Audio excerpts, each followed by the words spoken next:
Sir, वो बोलता है कि सप्ताह में किसी भी व्यक्ति से 48 घंटे से अधिक काम नहीं लिया जाएगा। तो 48 घंटे से यदि काम नहीं लिया जाएगा तो यदि एक दिन का हम अपना कैलकुलेशन करें तो वो होता है 6.85 घंटे। तो ये क्या करते हैं कि उसको 8 घंटे कराते हैं, 8 घंटे 6 दिन में करा लेते हैं, 8 छक्का 48 हो गया। तो मतलब हमको जो रेस्ट मिलता है उसका काम हम ऑलरेडी कर चुके होते हैं। हाँ बताइए सर। सर मूल रूप से याचिका जो है साप्ताहिक अवकाश का है, जो माइंस एक्ट 1952 की धारा 28 साप्ताहिक अवकाश विथ पेमेंट होने के संबंध में है। साथ ही इस एक्ट की धारा 29, 30, 49 एवं 50 से संबंधित है। सर उत्तरवादी द्वारा यह स्वीकार किया गया है कि अपराधी माह में 26 दिन का वेतन प्राप्त करने वाला कर्मचारी है। परिशिष्ट मेन इसमें का परिशिष्ट 5 देखेंगे श्रीमान।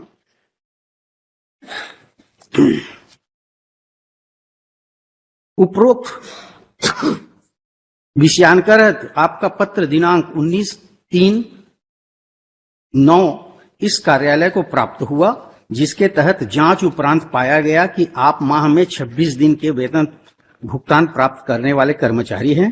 तथा माह जनवरी 2009 में 2 दिन का एवं 8 दिन का वेतन कटौती की गई, जो सही पाया गया है। ये जो इन्होंने पत्र इशू किया सर, ये परिशिष्ट 3 देखेंगे सर।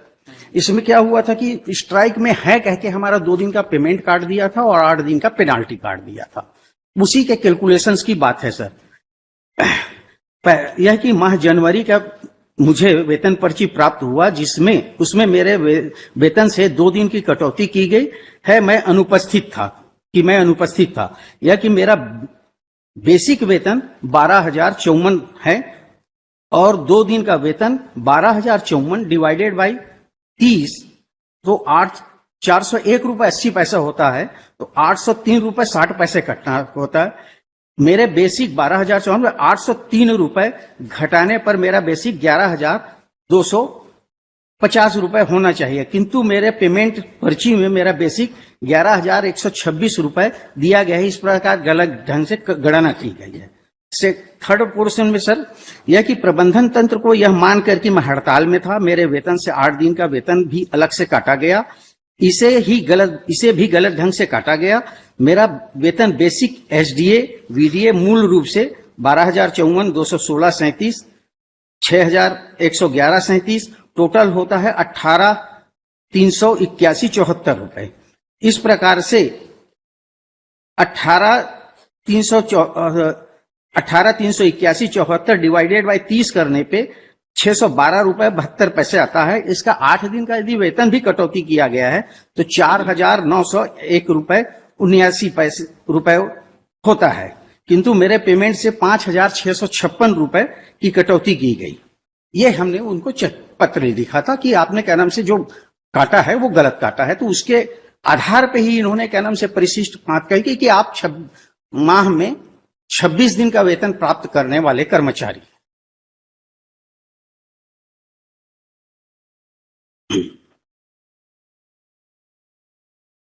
इसके कानून क्या है? जी रूल क्या है? 12.2.0 क्या है? वेजेस कैसे मिलेगा पैसे? हाँ सर, ये वो भी बता वही बताइए आप। बाकी तो अपना है जो लर्नर सिंगल जज के ऑर्डर में क्या खामी है ये बता दीजिए कि उनका क्या चीज उन्होंने गलत डिसाइड किया, उसी पे हमको आपको बताना है। बाकी क्या मतलब 2.2 सर। हाँ 2 इसमें इसके साथ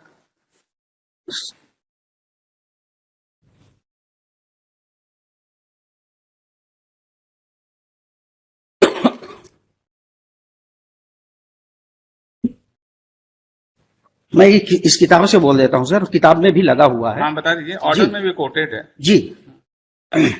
सर इन्होंने क्या नाम से मिनिमम वेज निर्धारित किया गया, एक जेबीसीसीआई कमेटी बनाया और एनसीडब्ल्यूए के अंतर्गत जेबीसीसीआई से, तो उसमें उन्होंने ये दिखाया कि बेसिक पे जो पहले क्या नाम से 312 रुपए 46 पैसे था, रिवाइज करके 321 रुपए 54 पैसे हुआ।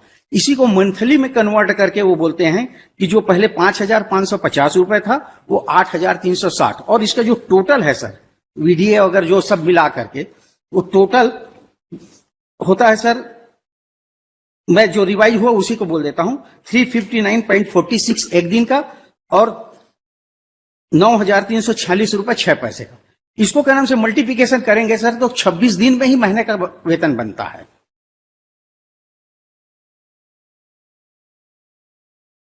पैरा 8 का जवाब बता दीजिए जरा, इसके बारे में क्या कहना है? लर्निंग सिंगल जज ने पैरा 8 में जो लिखा है जी। फाइंडिंग दी है, उसके बारे में क्या कहना है आपको? क्या फाइंडिंग गलत है?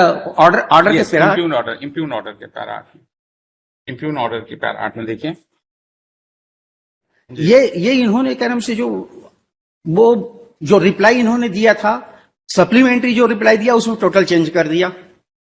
और उन्होंने कहा कि क्या नाम से ये वेज बोर्ड की जो तेरा चैप्टर 12 के ऊपर ये आ रहे हैं। जी जी जी, वो बोलता है सर चैप्टर 12 में ways for weekly day of rest worker in the mine of the establishment govern by the mines act और फैक्ट्री एक्ट। आप मंथली पेड एम्प्लॉय थे कि नहीं थे? मंथली पेड है तो फिर तब तो फिर वही एप्लीकेबल तो हो ही जाएगा फिर आप जी। तब तो ये जो अग्रीमेंट है नेशनल कोल वेज अग्रीमेंट, हाँ, उसके तहत ही तो आपका सर पेमेंट होगा और आप उसके अबव एंटाइटल्ड नहीं है। सर मैं बता रहा हूं सर, यदि कानून कोई है और कानून ने जो प्रिस्क्राइब्ड है उस कानून के अगेंस्ट में कोई एग्रीमेंट नहीं हो सकता। ठीक है ना? ठीक है। अब माइंस एक्ट क्या बोलता है सर? माइंस एक्ट में सबसे पहले मैं वीकली का ये पढ़ देता हूं सर। सप्ताह से शनिवार की रात्रि को या ऐसे अन्य रात्रि को जो मुख्य निरीक्षक या किसी निरीक्षक द्वारा किसी विशिष्ट क्षेत्र के लिखित रूप से अनुमोदित किया जाए, मध्य रात्रि को प्रारंभ होने वाली 7 दिन की कालावधि से अभिप्रेत है। धारा 28 बोलता है सर, किसी भी व्यक्ति को खान में किसी एक सप्ताह में 6 दिन से अधिक काम करने नहीं दिया जाएगा। अब उसके बाद सेक्शन 50 बोलता है छुट्टी की परिभाषा क्या है? साप्ताहिक विश्राम दिन अथवा उत्सवों के लिए या अन्य ऐसे अवसरों के लिए अवकाश दिन इस अध्याय के प्रयोजन के लिए छुट्टी के अंतर्गत नहीं आते, चाहे वे छुट्टी कालावधि के दौरान हो या उसके ठीक पहले या बाद। ये जो एग्रीमेंट बोल रहे हैं सर, इसमें कहीं पे भी नहीं लिखा है कि साप्ताहिक अवकाश का पैसा नहीं देना है, क्योंकि माइंस एक्ट को ओवर रूल नहीं कर सकते। जो ये बोल रहे हैं कि उस दिन यदि हमको काम पे बुलाएंगे तो हमको डबल वेजेस देंगे, यदि हम ऑलरेडी रेस्ट कर रहे हैं। अब वीकली जो सेक्शन 30 जो बोलता है सर, वो बोलता है कि सप्ताह में किसी भी व्यक्ति से 48 घंटे से अधिक काम नहीं लिया जाएगा। तो 48 घंटे से यदि काम नहीं ली जाएगा तो यदि एक दिन का हम अपना कैलकुलेशन करें तो वो होता है 6.85 घंटे।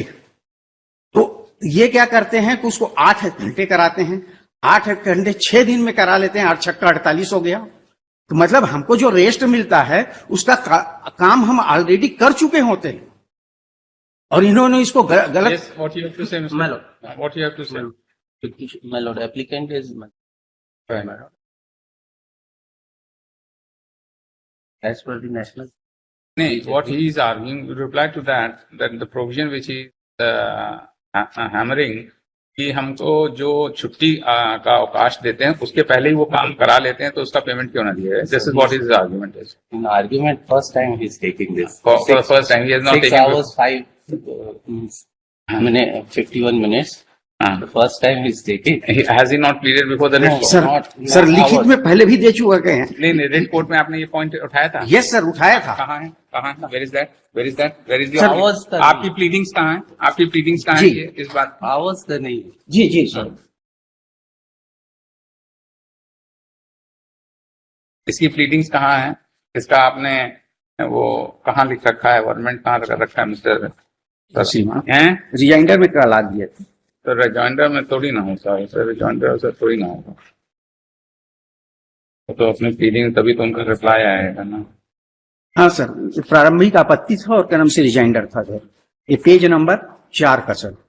देखिए, ऐसा है जब ट्वाइस पेमेंट होता है तो उसका माने ये है कि आपको वो जो अवकाश है उसका भी पेमेंट आपको दिया जाना जी जी है ना जी। तो दैट इज, तो फिर वो जब है लिखा नेशनल क्या कोल वेजेस एग्रीमेंट जो भी है, तो उसने तो इन सब चीजों का ध्यान रखते हुए ही वो एग्रीमेंट बना है, ऐसा तो नहीं। और उससे फिर अबव कैसे हो सकता है? सर अभी मैं उस पर भी आऊंगा, पहले इस चीज को पूरा कर देता हूँ, है ना। उसके बाद कांडिका 16 सर, यह कहना सही है सभी कर्मचारियों को जो डेली वेजेस और मासिक आधार पर कर्मचारी है उन सभी को माह में 26 दिन का वेतन दिया जाता है। यह कहना सही है कि सभी कर्मचारियों को माह में 4 दिन का वेतन नहीं दिया जाता। यह कहना सही है कि सप्ताह में 48 घंटे किसी भी कर्मचारी से काम कराने के लिए निर्धारित है। On the day of चलिए ठीक है, 4:30 ऑर्डर देख लीजिएगा जी 4:30 बजे ऑर्डर देख लीजिएगा। सर मेरा भी पूरा, आप वो जेबीसीसीआई के ऊपर भी जो कलम से एग्रीमेंट का बोल रहे हैं वो एग्रीमेंट इलीगल एग्रीमेंट है। ठीक है, वो एग्रीमेंट आपने चैलेंज किया है क्या? हाँ, कहाँ चैलेंज? वो ये तो नहीं, उस एग्रीमेंट की वो नहीं सर, व्हिच हैज बीन है एनसीए का, it is contrary to the law, कहीं चैलेंज है क्या? देखिए सर वहां पे क्या है, इन्होंने इस बात को यहाँ सप्लीमेंट्री में उठाया, मैंने सप्लीमेंट्री में जवाब दे दिया।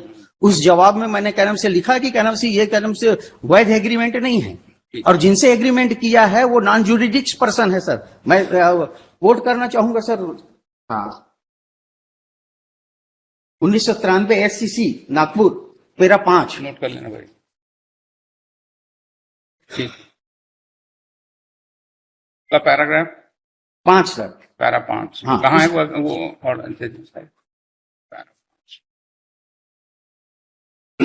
बॉम्बे हाई कोर्ट पैरा 5 जी। An interest in the interesting question does arise this appeal of the for determination determination and that the question is related वाला पोर्शन आप वो लाइए जो रेलिवेंट है पोर्शन। ये वहां पे ये स्वीकार कर रहे हैं कि ये रजिस्टर्ड यूनियन आर्गुमेंट के समय स्वीकार कर लिया कि हम रजिस्टर्ड ट्रेड यूनियन नहीं है।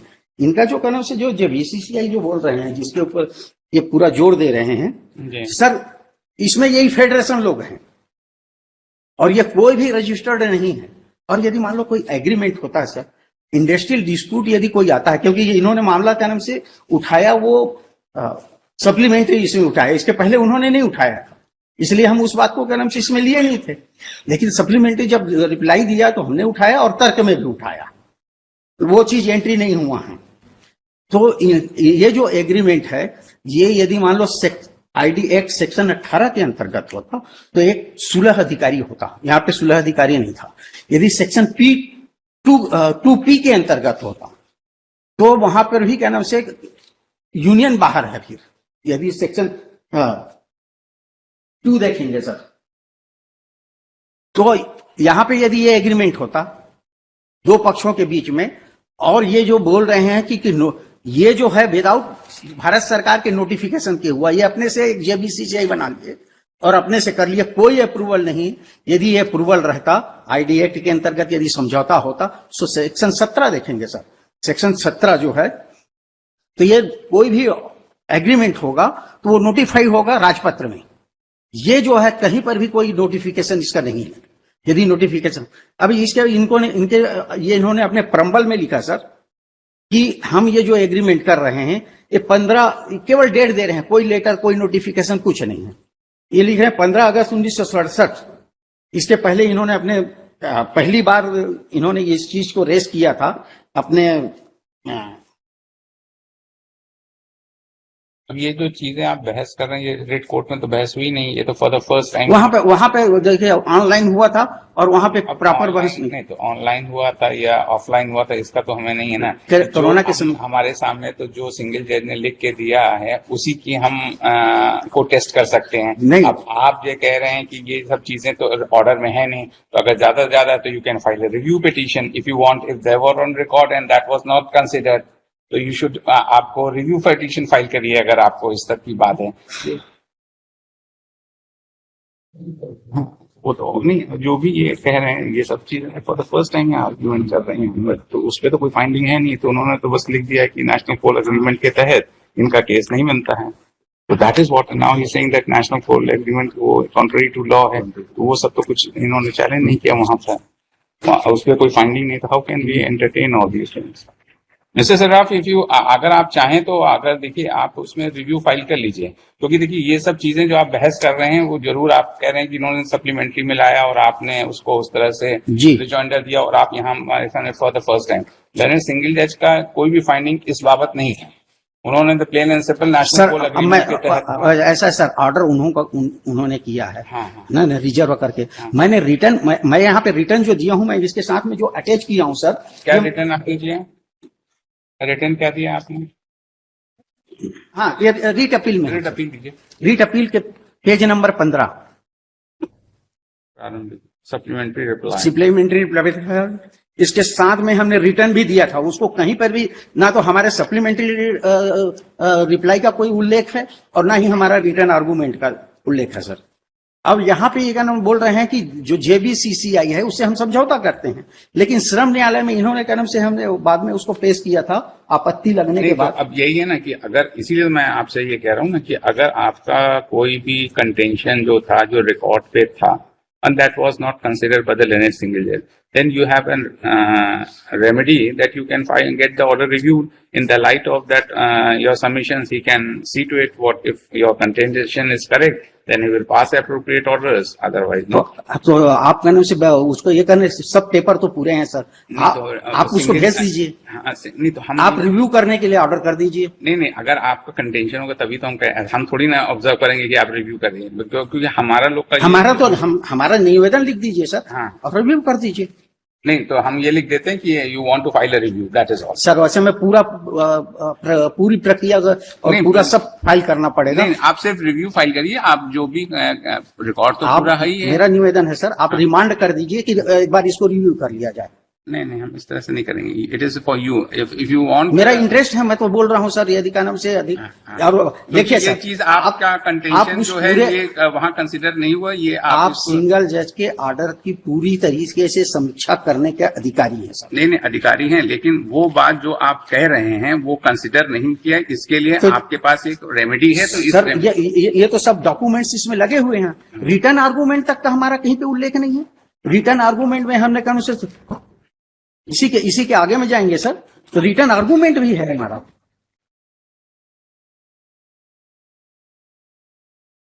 रिटर्न आर्गूमेंट पेज नंबर 27 से लेके 31 तक का सर। इसमें हमने तमाम एक्ट की रिफरेंस दिए हैं। इसमें इन्होंने कंसीडर नहीं किया sir AIR 1960 Allahabad 2724। When the learned counsel, the petitioner in person has vehemently submitted that the submissions which he has raised in his क्या है ये rejoinder affidavit, supplementary rejoinder affidavit, wherein he has made several contentions, has not been considered by the learned single judge. A copy of the same has been annexed with the memo of appeal.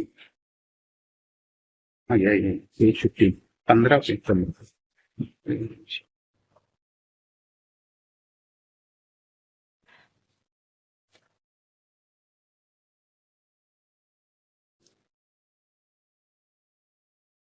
तो यही है ना, dated 23/7/2021 है ना, and he is has raised the same and he has drawn the attention of the court towards the same, and in view of the same, the petitioner, if so desires, may file a appropriate petition for reviewing the order passed by the learned single judge. The petition is accordingly disposed of. तो हमको इसमें पूरा document फिर से लगाना पड़ेगा। आप अब ये तो हर चीज हम थोड़ी ना बताएंगे आपको।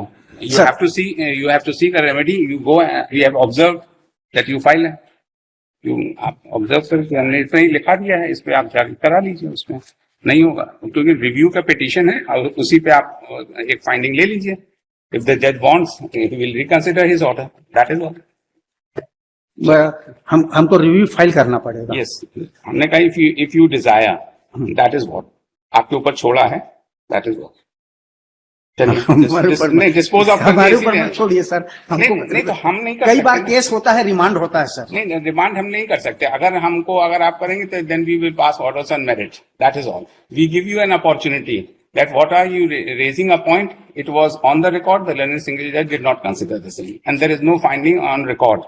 So therefore it is better for you, you go and before the single judge, file a review petition or so if you so desire, and get the order reviewed. Let us see what orders he pass.